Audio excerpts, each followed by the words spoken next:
For the second time in my life, I've had someone take the wind out of my self-pity sails.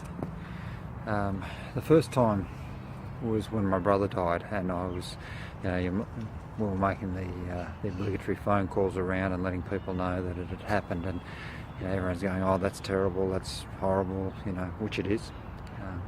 But one of my mates actually said to me, "Gee, you're lucky." And I'm sort of on the phone to him going, "How the hell do you determine that I'm actually lucky?" And he said, "Well, you think about, all the times you had together, how much you shared together, the amount of fun you had together, the football you played together, you did a lot together." He said, "I don't have that with my brother." And so, in the 31 years that he was alive, you packed in a lot. I went, "Oh."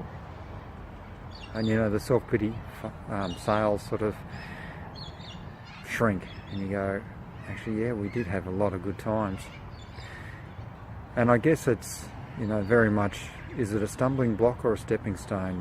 How do you see the event that's occurred? And it's up to you as an individual, using the, I guess, your experiences and the way you're being brought up to determine, is it a stumbling block or is it a stepping stone? So last week I caught up with a mate of mine, a week ago today, and Jonathan is a speaker of some renown here in Australia. He also has spoken, or does speak, I don't know which, overseas in London and in America, and he's written a couple of books, and he's been working, he's worked hard to get where he is. But talking to him, and he knows my backstory and the backstory of my version of the backstory, I will say. Anyway, he said to me, "So, okay, you're in a wonderful position then." I went, "What do you mean?" He said, "Well, what do you want to do? What's next? Where do you want to head? What do you want to do with job, career?" He said, "Your work has always been just work. It's never been too outstanding. So what do you want to do?" He said, "Because ultimately you have nothing more to lose. You got nothing to lose. You're at the bottom, and when you're at the bottom, there's only one way, and that's up. So what do you want to do?" And it took the wind out of me again, because it's easy to fall into that position of woe is me, poor me. And I try not to do that. I try to focus on, what's next? How do I make things better? How do I go forward?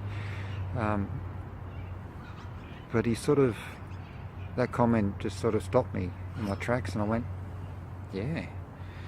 I've been, I've done a lot of the work I'm doing is contract work, but, I've done a lot of teaching, I've done a lot of leadership programs, training of people, and it's very much, I guess, the field I want to go into. But what stopped me?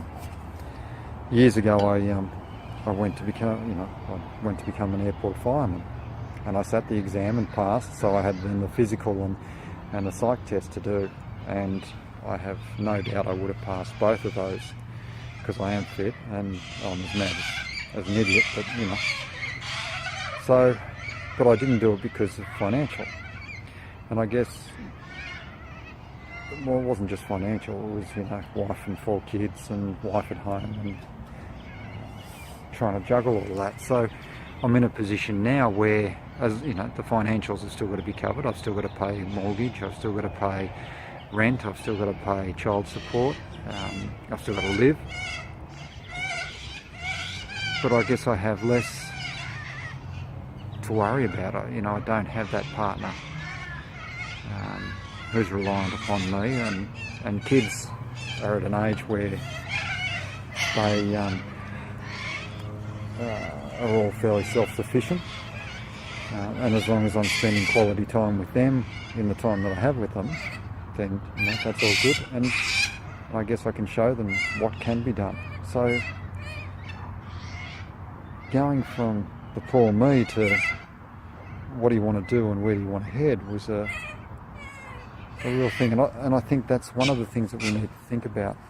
Well, I need to think about, but other blokes probably need to think about as well. What's next? You're at the bottom. So you can choose to make and do a lot of different things. What do you want to do? Empower yourself. Don't just sit there and think, no, poor me. Robin Sharma, the leadership guru from Canada, talks about, go to your boundaries, go to your edges. And when you get there, push. Because when you start pushing, you'll find that they actually move. They give a bit more. So your boundaries aren't really your boundaries. Access, what is it?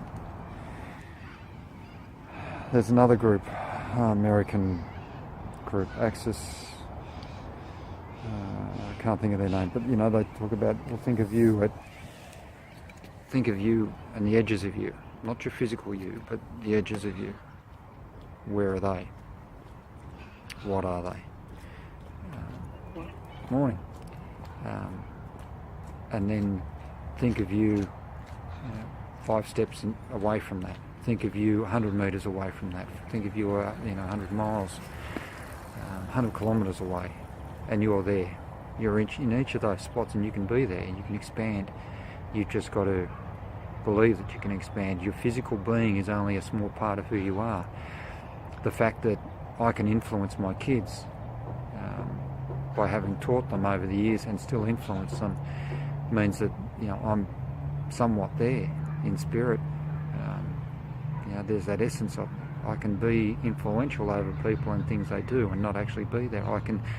But my boundaries are only constrained by what I want to achieve, where I want to head, how I want to do things, and my mindset. And you've got to overcome the mindset.